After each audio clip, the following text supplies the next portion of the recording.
오늘 전해드릴 소식은 KGM이 계속해서 새로운 신차에 대한 군부를 대면서 국내의 소비자들로 하여금 궁금증을 증폭시키고 있다는 소식인데요. 사실상 KGM은 최근 들어서도 임팩트가 강한 신차가 나오지 못하고 있는 상황이라 내부적으로도 상당히 답답한 상황일 것 같습니다. 그러다 보니 오히려 소비자들이 먼저 이런 신차를 내면 어떻겠냐라는 역제안을 할 정도로 많이 힘든 상황이 맞는 것 같은데요. 그래서일까요? KGM은 중국의 수출 1위 자동차 회사인 체리 자동차와 전략적 제휴를 맺는 등 나름 해법을 찾으려고 노력 중이기도 하죠. 이미 국내 소식지 등을 통해 F100의 경우는 체리 자동차의 플랫폼을 활용한 개발을 할 수 있다라는 소식이 전해지기도 했습니다. F100이라면 렉스턴 후속으로 많이들 기대하는 차량 중 하나이죠. 최근에는 코란도 후속으로 점쳐졌던 KR10 개발 취소 소식 역시 사실은 프로젝트명을 바꾸어 개발 중이라는 소식으로 바뀌면서 다시 한번 국내 소비자들에게 기대를 가지게도 했는데요. 하지만 현재의 경영 상황으로는 완전히 새로운 플랫폼 개발을 하기란 어렵기 때문에 체리 자동차의 차량들 중 모티브를 얻어 나올 확률도 지금으로서는 높아지는 상황이라 할 수 있겠네요. 그중 이전부터 국내 소비자들에게 관심을 집중적으로 받고 있는 모델이 하나 있죠. 바로 이 차량인데요. 터프하면서도 각진 외관의 디자인은 랜드로버 디펜더를 연상하게 할 만큼 꽤나 인상적이어 보입니다. 전면부는 차량명에 레터링이 큼지막하게 가로로 배치되어 있죠. 거기에 각진 헤드램프 모습조차 차량의 성향을 제대로 보여주고 있는데요. 전면부의 인상의 거의 대다수는 각지고 네모난 모습이 주를 이루고 있네요. 측면부 역시 굵직하면서도 대담한 오버핸더와 캐릭터 라인들이 이 차량은 오프로드 특성화 차량이야 라고 말해주는 것 같습니다. 리어도 전면 측면과 마찬가지로 스페어 타이어를 형상화한 디자인 역시 각지게 뽑아냈네요. 리어 윈도우 테일램프 등 어느 하나 직선의 형태를 띠지 않은 게 없을 정도로 네모네모합니다. 전체적인 느낌에서는 정말 개인적으로 코란도 후속이 이런 모습으로 나왔더라면 국내 SUV 시장을 단번에 장악할 수 있지 않았을까 하는 희망을 보기도 했는데요. 물론 KGM의 KR10이 다른 프로젝트명으로 신차를 개발한다는 것은 완전히 다른 차량일 수도 있고 아님 기존의 개발 예정이었던 파워트레인의 전면 재수정일 수도 있는 상황이라 아직 단정 지을 수는 없습니다.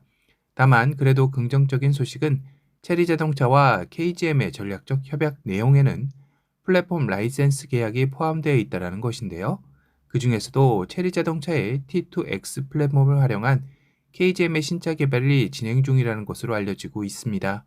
T2X 플랫폼은 제트와 T2 플러그인 하이브리드에서 사용하고 있는 플랫폼이기도 해서 혹시 코란도 후속 역시 기대를 해보게 되는 셈이죠.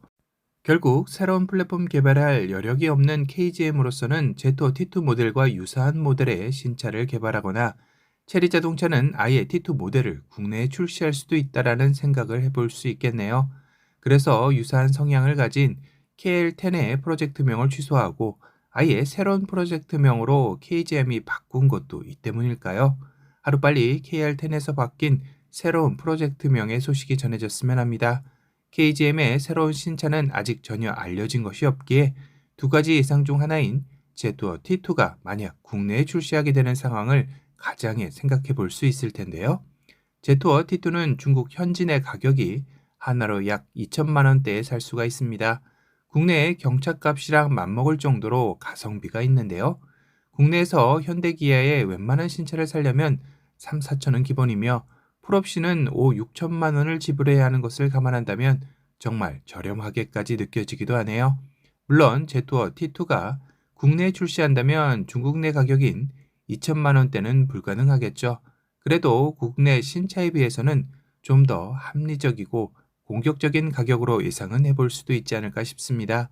다만 중국 자동차 회사들이 국내에서의 좋지 않은 인식 자체를 넘어서야 할 숙제도 만만치 않죠. 거기다 AS 문제까지 있어 국내 소비자들이 선뜻 지갑을 열기란 쉬워 보이지 않는 것도 과제 중의 하나입니다. 거기다 국내 인증 관련 문제도 국산차와 다르게 쉽지 않은 것도 걸림돌이 될 텐데요. 최근 국내에 진출한 비아디의 아토3 역시 지난 1월 국내 출시를 선언하였고 2월 중순경에는 차량 인도를 목표로 하였지만 친환차 고시 등 출고를 위한 행정 절차가 삐끗하면서 현재까지 차량을 인도하지 못하는 해프닝이 일어났습니다. 그러다 보니 1월 16일 사전 계약을 시작하고 일주일 만에 사전 계약 1000대를 계약하며 국내 시장에 안착하나 싶었지만 출고 지연 이슈로 인해 지금 계약자의 10% 이상이 취소하는 상황이 발생하고 있다고 하는데요. 이에 누리꾼들은 역시 중국차는 피해야 한다. 출고 날짜도 못 지키는 차량인데 AS는 오죽하겠냐라는 등 좋지 않은 인식이 다시 고개를 들기 시작했습니다.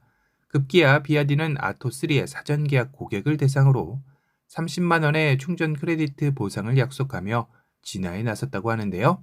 현재 아토3의 고객 인도 시점 예상은 4월경이라고 하네요. 이렇게 첫 단추부터 삐끗하는 모습을 보여주고 있어 체리 자동차 역시 국내에 제토 T2 차량을 출시한다 해도 순탄하지는 않을 것 같다라는 생각도 드네요. 그렇다면 남은 건 KGM의 신차를 기대해 볼 수밖에 없을 텐데요. 과연 현재의 어려움을 딛고 다시 한번 부활의 날갯짓을 할 수 있는 신차를 내놓을 수 있을지 궁금해지는 시점입니다. 오늘은 KGM이 부활을 위해 다양한 회사들과 전략적 제휴를 맺고 있어 국내 출시에 기대감이 올라가는 차량에 대해 소개해드렸습니다.